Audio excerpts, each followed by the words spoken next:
الله وبركاته. إن الحمد لله نحمده ونستعينه ونستغفره ونعوذ بالله من شرور أنفسنا ومن سيئات أعمالنا. من يهده الله فلا مضل له ومن يضلل فلا هادي له، وأشهد أن لا إله إلا الله وحده لا شريك له، وأشهد أن محمدًا عبده ورسوله صلى الله عليه وعلى آله وأصحابه وسلم تسليمًا كثيرًا إلى يوم الدين. أما بعد، أسأل الله بمنه وكرمه أن يتقبل منا ومنكم صالح الأعمال، وأن يجعلنا وإياكم هداة مهتدين غير ضالين ولا مضلين، إنه ولي ذلك والقادر عليه. ونسأله سبحانه وتعالى أن يبلغنا وإياكم رمضان، وأن يجعلنا وإياكم ممن يستثمره في طاعة الله سبحانه وتعالى، إنه على كل شيء قدير. أيها الأحبة، نبينا محمد صلى الله عليه وسلم كان يبشر الصحابة رضوان الله عليهم بقدوم رمضان، وكان يفرح صلى الله عليه وسلم بقدوم رمضان. لماذا يفرحون برمضان؟ لأنه شهر الرحمة والمغفرة والعتق من النار. هذا الشهر العظيم أيها الأحبة الكرام، من استثمره في طاعة الله عز وجل وكان مخلصا صائما لله تبارك وتعالى، خرج من هذا الشهر وقد اعتقت رقبته من النار. ولذلك يقول الله سبحانه وتعالى عن هذا الشهر: يا أيها الذين آمنوا كتب عليكم الصيام كما كتب على الذين من قبلكم لعلكم تتقون. أهل الإيمان وأهل الصلاح يرزقون التقوى في رمضان، وهذه مرتبة عظيمة عالية من رزقه الله سبحانه وتعالى التقوى. يراقب الله سبحانه وتعالى في كل مكان، ويعلم أن الله عز وجل يراه، يقوم بما أمره الله سبحانه وتعالى به، وينتهي عما نهاه الله تبارك وتعالى. ولذلك يقول الله سبحانه وتعالى في هذه الآية: يا أيها الذين آمنوا. هذا النداء المحبب لأهل الإيمان، يدعوك الله سبحانه وتعالى أنك من المؤمنين. يا أيها الذين آمنوا كتب عليكم الصيام، أي فرض عليكم الصيام كما كتب على الذين من قبلكم. وهذا فيه تسلية، أنه لم يكتب عليك فقط، وإنما كتب على من قبلكم لعلكم تتقون، أي لتتحقق التقوى فيكم في هذا الشهر. فمن صامه إيمانا واحتسابا تحققت فيه التقوى، والتقوى هي فعل الأوامر وترك النواهي. ولعل وعسى في القرآن للتحقيق، أي من صام رمضان إيمانا واحتسابا رزقه الله سبحانه وتعالى التقوى. ولذلك أيها الأحبة، تجدنا في رمضان في الليل في قيام، وفي النهار في صيام، وأيضا صدقات وزكوات وذكر الله عز وجل وقراءة القرآن، بمعنى أن فيه تعب، لكن تجد الناس في سعادة لا يعلمها إلا الله سبحانه وتعالى. لماذا في سعادة؟ لأنهم في عبادة خلال أو على مدى 24 ساعة. حتى في رمضان في آخره يتمنى الإنسان أن لا يعلن العيد، مع أنها فرحة، لكن يتمنى أن يستمر رمضان ولو يوما واحدا، لما نجد فيه من اللذة ومن السعادة ومن الرقي ومن الارتفاع من هذه الدنيا إلى الله تبارك وتعالى بقلوبنا وبمشاعرنا وبأحاسيسنا، لأننا نعيش مع الله سبحانه وتعالى في رمضان في النهار صائمين وفي الليل قائمين، وننتقل من عبادة إلى عبادة، وهذا من فضل الله سبحانه وتعالى علينا وعليكم. أيضا من فضائل هذا الشهر، وفضائله كثيرة، أن الله سبحانه وتعالى يستجيب فيه الدعاء. فقال الله سبحانه وتعالى في أثناء آيات الصيام: وإذا سألك عبادي عني فإني قريب أجيب دعوة الداعي إذا دعان. إذا تستجاب الدعوة. وأخبر النبي صلى الله عليه وسلم أن للصائم دعوة لا ترد، ولذلك نستثمر رمضان في كل وقت وفي كل حين أن ندعو لأنفسنا ولأهلينا ولمجتمعنا ولأمتنا بالنصر والتأييد. كذلك من فضائل هذا الشهر العظيم أن الله سبحانه وتعالى جعله شهرا مباركا، كل ما فيه بركة وكل ما فيه خير. ولذلك يقول النبي صلى الله عليه وسلم عن الصيام، يقول كل عمل ابن آدم له، كل عمل ابن آدم له، يعني كل الأعمال التي يقوم بها الإنسان له.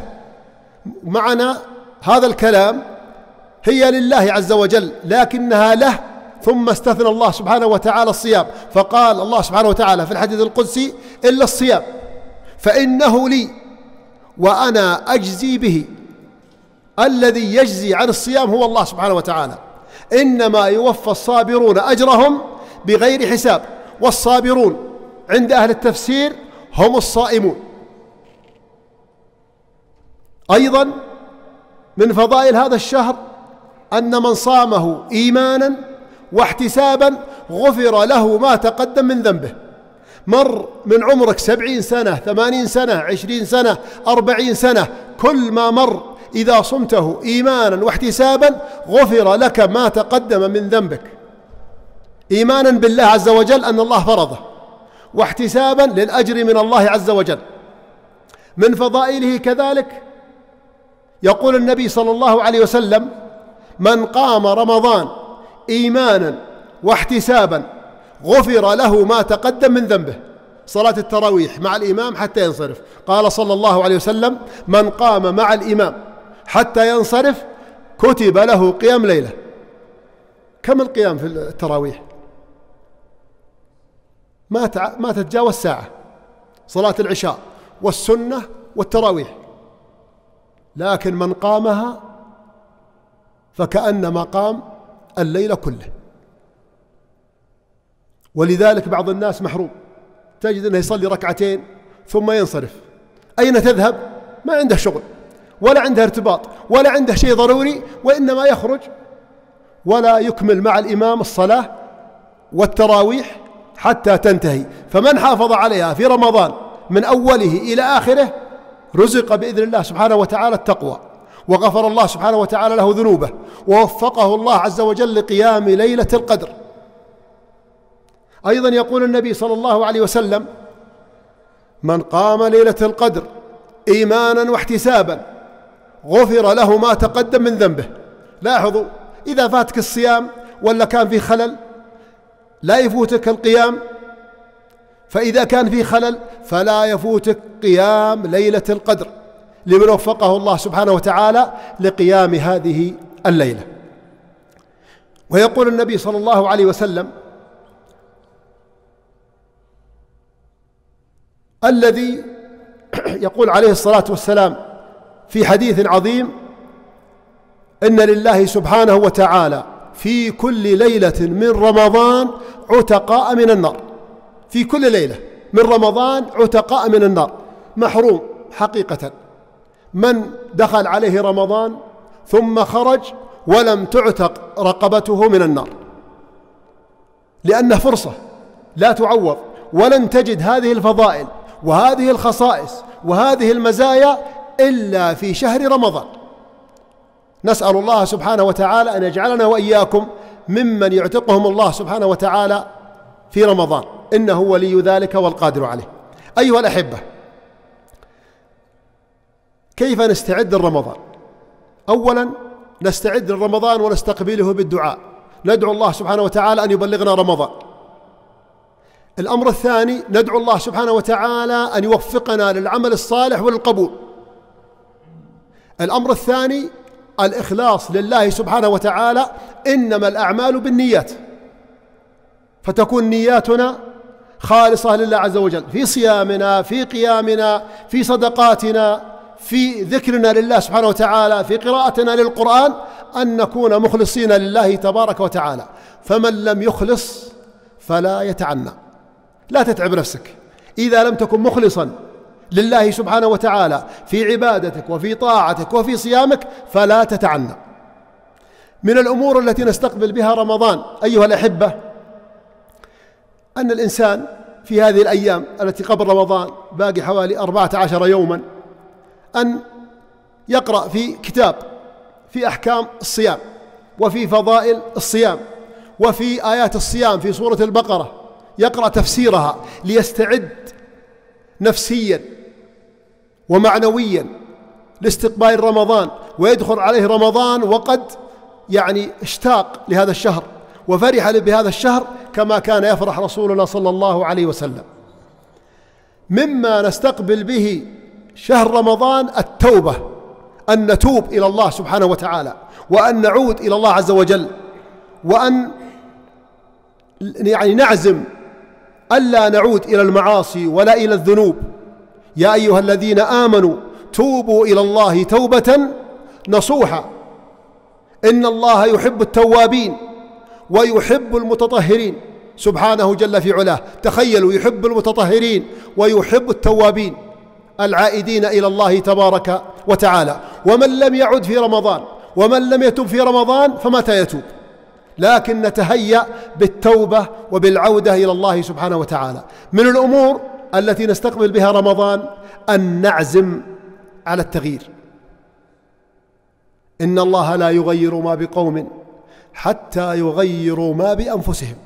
إذا أردت أن تتغير إلى الأحسن وإلى الأفضل وإلى الأجمل فلا بد أن تتغير من الداخل، لا بد أن تتغير من الداخل بتوبة وإنابة وعودة إلى الله سبحانه وتعالى. وأذكر لكم أيها الأحبة أمثلة على أن الإنسان لا بد أن يغير نفسه. في العام كله نقع في المعاصي، في الذنوب، في الغيبة، في النميمة، شرب دخان، وقوع فيما حرم الله سبحانه وتعالى. إذن لا بد أن أغير من نفسي، ولا بد أنا أتحسن وأعود إلى الله عز وجل. إذا كنت أغتاب أترك الغيبة، ما استفدنا منها شيئا، تكلمنا في الناس كثيرا ولا استفدنا من ذلك شيئا، بل أنهم سيكونون غرماء لك يوم القيامة، يطالبون بحقهم منك. أنت تصلي وتصوم وتصدق ويأتون يوم القيامة يأخذونها باردة مبردة. كذلك النميمة بقصد الإفساد بين الناس، نتوب إلى الله سبحانه وتعالى من هذه الأمور. من كان مدخنا إلى متى تدخن؟ عد إلى الله تبارك وتعالى وتوب إلى الله سبحانه وتعالى. وهكذا جميع الذنوب والمعاصي. من كان مقصرا في الصلاة فليعد إلى الله عز وجل، من كان بعيدا عن الله فليعد إلى الله تبارك وتعالى. إن الله لا يغير ما بقوم حتى يغيروا ما بأنفسهم. أيها الأحبة، لا بد أن نتجدد مع رمضان، لا بد أن نتجدد مع رمضان، فنجدد في صيامنا ونجدد في صلاتنا ونجدد في عبادتنا لله تبارك وتعالى. كيف أجدد مع أن الصلاة معروفة و5 صلوات في اليوم والليلة؟ لكن أقول في الصلاة كيف نجدد في صلاتنا؟ أن نكون قبل الأذان أو مع الأذان أو بعد الأذان مباشرة في المسجد. إلى متى؟ والمؤذن يأذن حي على الصلاة حي على الفلاح، والواحد لا زال في بيته ويقول باقي 5 دقائق، باقي 10 دقائق، ثم تذهب عليه الصلاة وتروح ركعة وركعتين و3 و4 ويصلي لوحده جماعة. لا بد أن نغير في رمضان، ولا بد أن نجدد في هذا الوضع. فمن أتى إلى الصلاة مبكرا مع الأذان أو قبل الأذان أو بعد الأذان مباشرة، صلى ركعات قبل الصلاة ودعا الله سبحانه وتعالى وقرأ القرآن واستعد نفسيا للصلاة، يصلي الإمام وإذا به خاشع بين يدي الله سبحانه وتعالى، يستلذ بالصلاة وبالعبادة وبالطاعة وبما يقربه إلى الله تبارك وتعالى.